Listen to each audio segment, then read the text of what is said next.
Good evening. You're watching the news on Croatian television. Speaking after last night's meeting with Slovene President Borut Pahor, European Commission President Jean-Claude Juncker appeared to change the Commission's position on the border arbitration, now saying that it was not just a bilateral issue, but one that affected the entire EU. I proposed to both countries that the Commission mediate. You know the reasons why Croatia does not recognize the arbitration ruling. The Commission is trying to mediate between the two countries on the basis of the arbitration decision, because the arbitration agreement was an integral component of Croatia's EU accession agreement. With regard to EU membership for Western Balkan countries, I will never again consent to them being allowed to join with unresolved border issues. All border issues will have to be resolved prior to accession. Let them work it out themselves prior to joining the EU. Meanwhile, fishermen from Savudrija Bay feel that Slovenia's attempt to draw the European Commission into the border issue is the best evidence that Ljubljana does not have any solid legal arguments. Fisherman Danilo Latin believes that EC President Juncker's inconsistency is proof that Croatia must persist in protecting its territorial waters and not buckle under political pressure from Slovenia or Brussels. He concluded that he fully supports the approach of the Croatian government in resolving the issue and rejected other more confrontational approaches. I don't represent every single fisherman, but in my opinion we received high-quality responses from the Agriculture and Fisheries Ministry at our last meeting in Zagreb, and our partner in resolving our status and our problem is the Croatian government. Right now we are receiving protection from the Interior Ministry, so there is no need to further participate in the election campaign in Slovenia.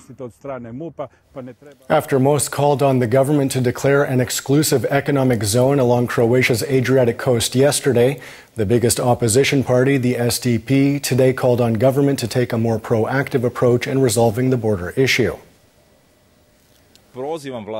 I call on government to finally get to work and make a strategy for resolving this bilateral crisis with a neighboring country, so that we can continue to develop friendly relations with Slovenia and so that we can create the preconditions for joining the Schengen border regime and be a reliable partner to our fellow EU member states, with whom we share the same home.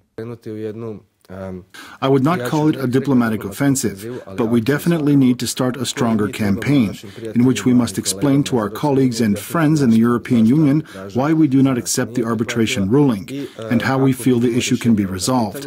I'm concerned that right now Slovenia is doing just that, and is making better use of diplomatic channels toward other EU member states, and we need to take a much more active role in that regard.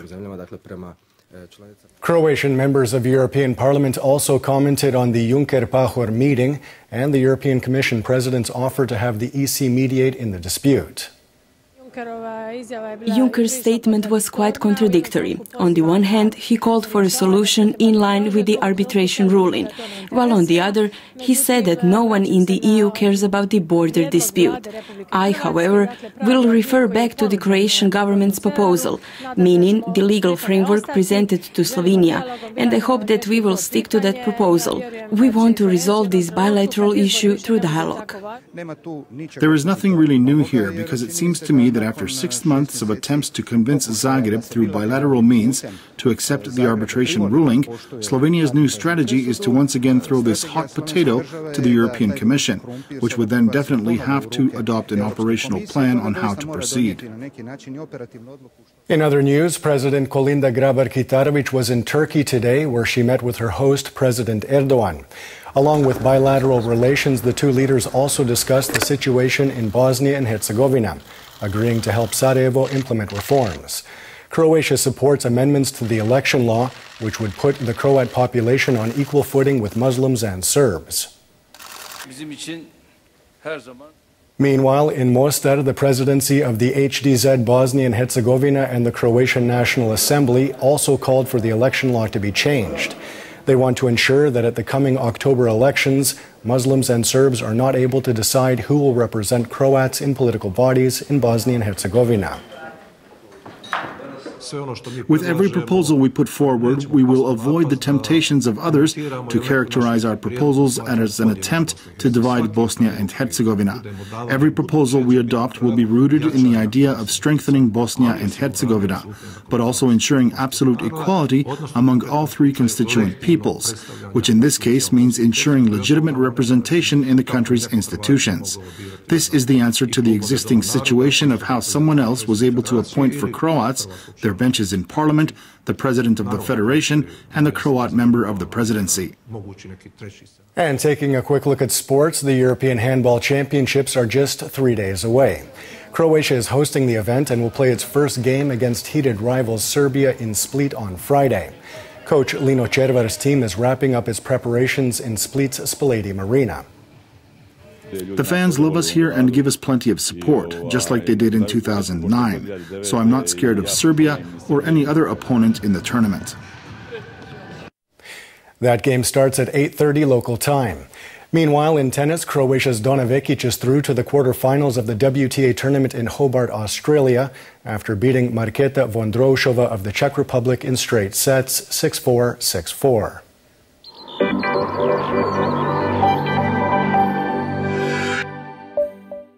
And now the forecast for tomorrow. Overcast with intermittent rain throughout most of the country, especially in Dalmatia and Lika. The east and far south of the country are less likely to see rain. The northern Adriatic and Gorski Kotar will see rain in the morning, with skies beginning to clear partly in the afternoon. Southeasterly winds on the coast will die down and shift to a northwesterly, starting on the northern coast and then spreading elsewhere. Morning lows of 3 to 6 degrees Celsius inland, 9 to 14 on the Adriatic, will give way to highs of 6 to 10 degrees in the interior, 12 to 15 on the coast. The 3-day forecast for the interior calls for predominantly overcast skies. Northeasterly winds will bring colder temperatures and some sleet and snow, which will primarily be in mountainous regions. The coast will see variable cloud cover with rain primarily in Dalmatia. Northeasterly winds will gain in strength starting on the northern Adriatic. Saturday will see more sun and colder temperatures.